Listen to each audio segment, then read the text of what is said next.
Hi, welcome to another unscripted or unfiltered Autistamatic video.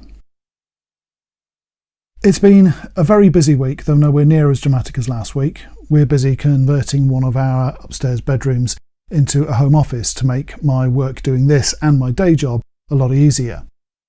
Thanks to everybody who's asked after Mrs. A after last week's drama. She is a lot better than she was feeling last weekend. She's still got some tightness of breath, but we're investigating the possibility it might be an allergy to something new in the house. And we've also found out it could be something to do with one of the medications she started recently, so we'll be talking to the doctor about that next week. Hopefully we'll get to the bottom of it, but she is a lot better, so thanks to everybody for asking and for your messages of support. So, on to the subject of today's video. All prepared again? As usual, got my cup of tea. No Earl Grey this week, it's Twinings number 22. Black tea with a caramel note to it. It's really nice. A little while ago, I did a video that I called 20th Century Autistic. I'll put a link to it up here, which talked about my diagnosis in the 80s and how my life in relation to autism developed over the next couple of decades. In that video, I talked about how going online in the mid-90s was a game changer for me and for many other autistic people. Those of us who had a diagnosis at that time, whether it be autism or Asperger's syndrome, suddenly realised that we weren't alone as we had felt, but there were thousands of others like us online talking to each other and sharing our experiences. We met up in chat rooms run by AOL or on IRC, the old internet relay chat, or we set up websites talking about our experiences back on GeoCities and similar kind of situations. Everything went well for a few years, until around the turn of the century, we started to see the rise of the Aspie supremacist. Now, what's one of those, you might ask? If you're part of a marginalised community, there are different ways of dealing with it. You could just shoulder the burden yourself and just do your best to struggle as an individual, making your way within all the limitations and stigma that might be attached to you, maybe even hiding who you are. An awful lot of autistic people do that. You could, like I and many other advocates and much of the autistic community have done, try and fight back. You could try and correct the misunderstandings, the ignorance, and the prejudice that leads to the stigma and the limitations on our lives.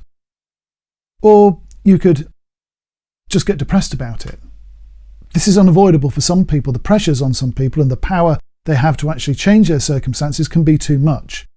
They can end up withdrawing into themselves, withdrawing from life, and becoming very, very unhappy people. The Aspie supremacists tried to use that anger and turn it into a belief that they themselves were separate from the rest of humanity. They referred to neurotypical people as normies and sheeple. You might have heard similar kinds of phrases coming out from conspiracy theorists of late, with all the people who come up with COVID theories about 5G masts causing COVID, about Bill Gates trying to inject us with microchips. Everything from them to anti-vaxxers and flat earthers, they all come up with the same ideas, that they come up with an outlandish point of view, and anybody who disagrees is a sheep, that they're being defrauded by the society around them. It's their way of rationalising their unusual view of life. And the Aspie supremacists were no different. There were so many of these around that I became disenchanted with the whole online autism community and I pulled away from it. That lasted for about 15 years. Not long ago, about 2 or 3 years, shortly before I started Autistamatic, I faced a crisis in my own life, which was in part related to me being autistic. At that time, I could have really done with a strong community of people who thought like me behind me, but I didn't have it. So I faced that alone. But what it did do was teach me just what we're up against.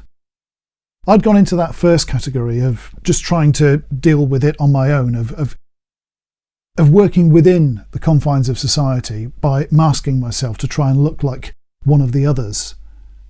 And it led me to pain. It led me to misery. When I came back into the fold and rejoined the online discourse between autists, it was good to see that the supremacists had kind of faded away. They were still there, but they were very much in the background. But they had been replaced by a new kind of agitator, a much more insidious kind of malcontent. This type pretend on the surface to be autistic advocates. They make alliances with people who otherwise would be their natural enemies. We're talking the martyr parents who exploit their child's autism to make money or to gain sympathy. Those who love the child but hate the autism. They suck up to the lobbyists of governments, the people who sell ABA as a treatment but actually tortures the kids that are subjected to it. They make alliances with anti-vaxxers. Effectively, anybody who criticises the majority online discourse around our equality, about neurodiversity, they're on the side of. It's the old, the enemy of my enemy is my friend kind of idea. The thing is that these malcontents, these so-called advocates, are actually using all these people for their own agenda. They only have one thing in common. They want a cure for autism. This loose alliance of people have been methodically attacking adult autistic people online. They claim that doing so is actually compassion for autistic people. Now, how do they get away with this? They do it by labelling those who they criticise as being fake or being just mildly autistic and not understanding the suffering of other autistic people. They deliberately provoke people, they prod and push. They post extremely insulting or completely erroneous information in an effort to lure people in to bite back. They poke and they poke until eventually people get really angry. They come back at them with really, really strong comments, sometimes really, really upsetting. And then they screen grab it.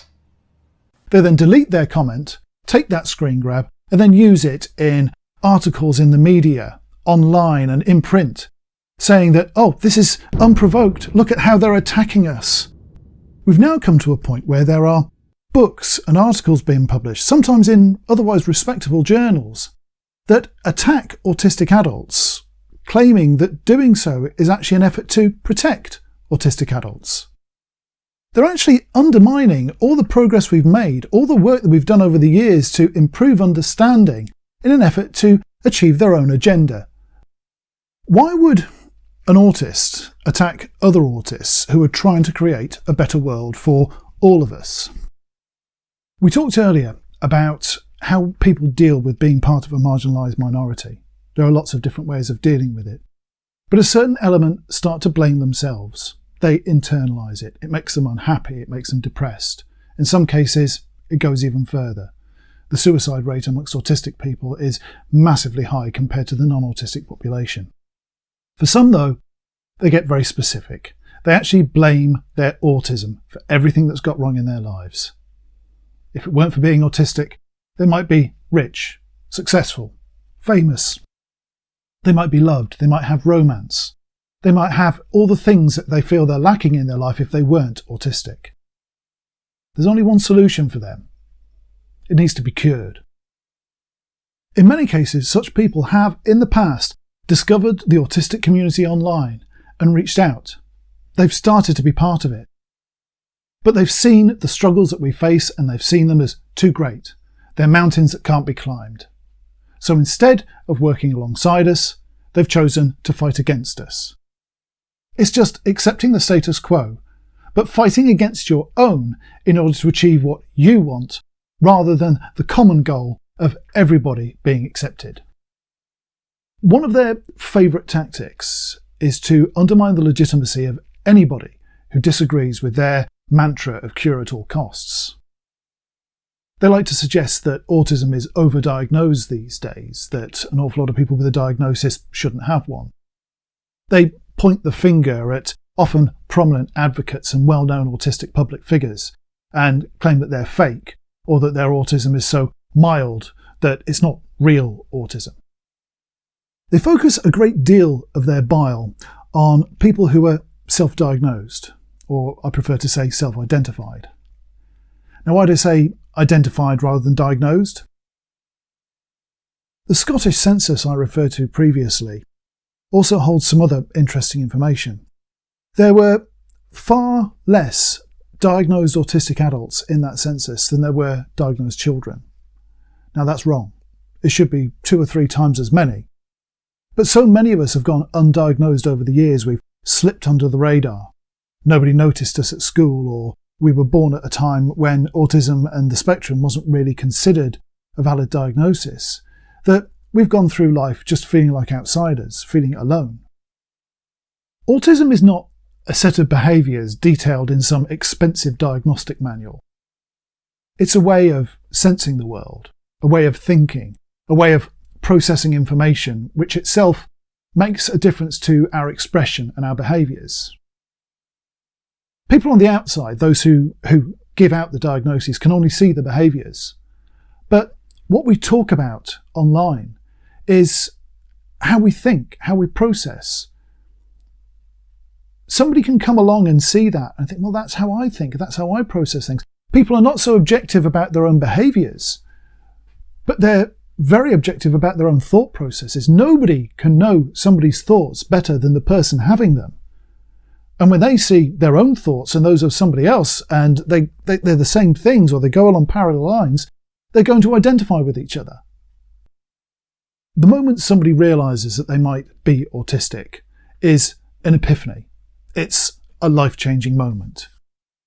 They've gone through their whole lives feeling like an outsider, that they don't understand the way the world works or why people make the decisions they do. They don't make sense to them. And yet they stumble across an online community of people who think like they do. They identify with how we see the world. They identify with the differences in our senses, in how we approach problems and how we express ourselves. They may have experienced meltdowns or shutdowns themselves.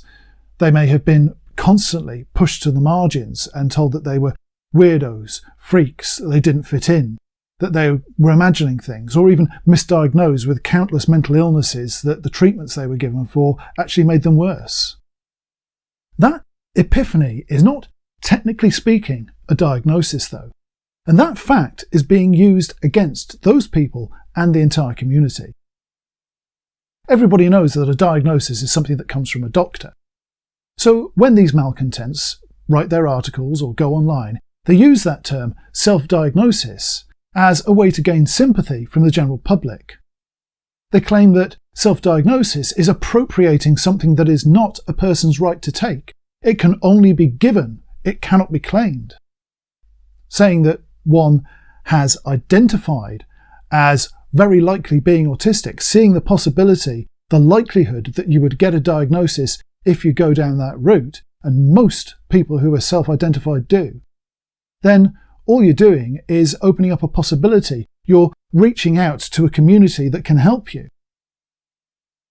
That's not the picture that is being portrayed by these malcontents in the media. They want people to believe that autism is only a serious affliction that blights everybody's lives and needs to be eradicated. The more people there are who are leading lives which have the potential to be successful if only they weren't being pushed away, that totally destroys their case. They don't want people like me or like the countless other advocates that you'll come across actually saying, hey, being autistic doesn't have to be that bad a thing, that actually our lives wouldn't be so bad if we were treated better, that the disability isn't inherent within autism, the disability is as much caused by the world around us as it is any differences in us. They've lost the case, and they won't let that happen. So they have to undermine us. They have to erode any inroads we have into public opinion and public awareness. I'm 50 years of age. I've had my diagnosis for some 36 years. The main reason that I left the online discourse back in the early 2000s was because of the activities of the Aspie supremacists.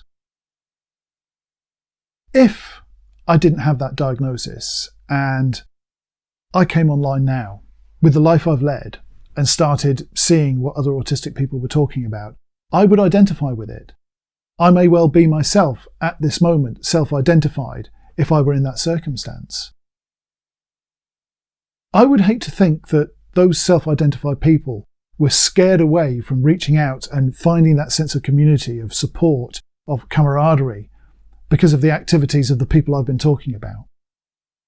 They need to feel part of something, just as I did when I discovered that community back in the 90s. In the UK, healthcare is handled by the NHS, the National Health Service. On the NHS, it can take months to get a diagnosis of autism, even for a child. For an adult, it often takes years. Yes, you'll hear the odd tale where somebody got it a lot quicker, but they're the rarity.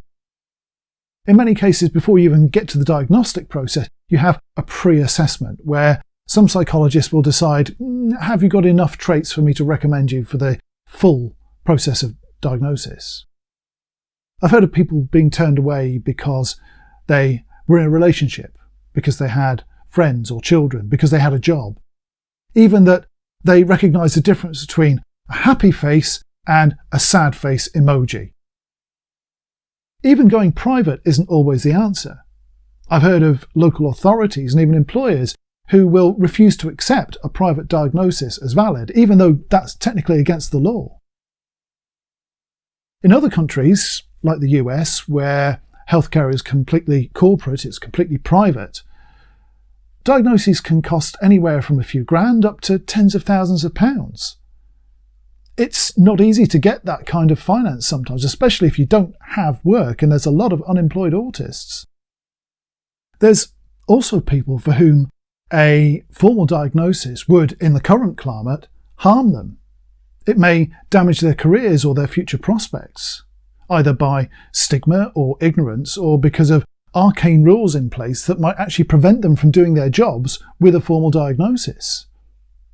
There's lots of reasons why somebody might have, at this point in time, identified as being autistic, who wishes to have a diagnosis but either can't afford it, is on a waiting list, or simply can't risk it. As a community of like-minded people sharing the same struggles, the same ways of thinking and of approaching problems, what kind of monsters would we be to exclude those who've just realised they may be one of us from gaining the same sense of support and community that we benefit from? What kind of cruelty would we have to express to stand like nightclub bouncers at the gates of our community saying, no, you can't come in, you don't have a ticket? It would be inhuman to close the gates on those people who are self-identified. Yet that's exactly what the malcontents we've been talking about wish to do. You can't come into our club until you've jumped through all the hoops that we did. It's not fair, and I will never support it. So what can we do about this situation? How can we as a community remedy it?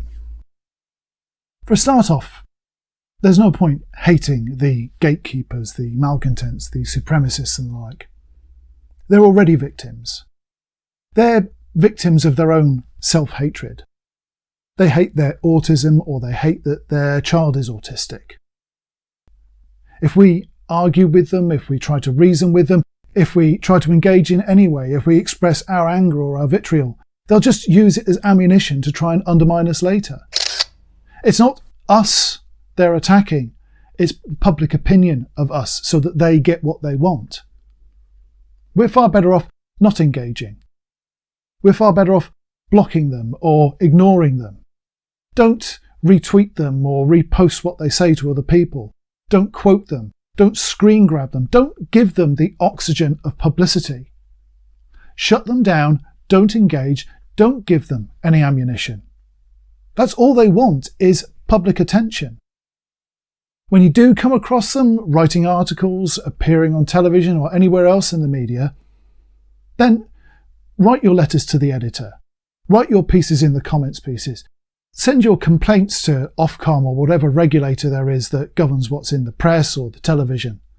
Make your feelings known and make your own content, whether it be posting on social media, writing blogs of your own. At the end of it, there's a lot more of us than there are of them. All they've got is anger and vitriol and a determination to demolish something that we're trying to build. As for those of us who are self-identified, perhaps we should stop saying self-diagnosed, because that word diagnosed is being used against us and against them to undermine the legitimacy of everything that we do. Let's accept them into our communities, as most of us already do. Let's allow them to feel part of things. Let's show them the support that we wish we had in the past. Let's work together to start reducing the barriers to diagnosis and building a future where all of us can live happier lives as equals.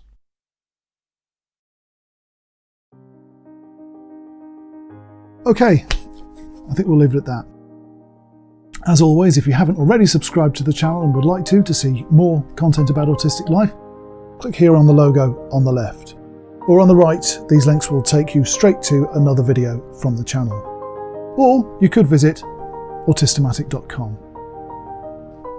Thank you for watching.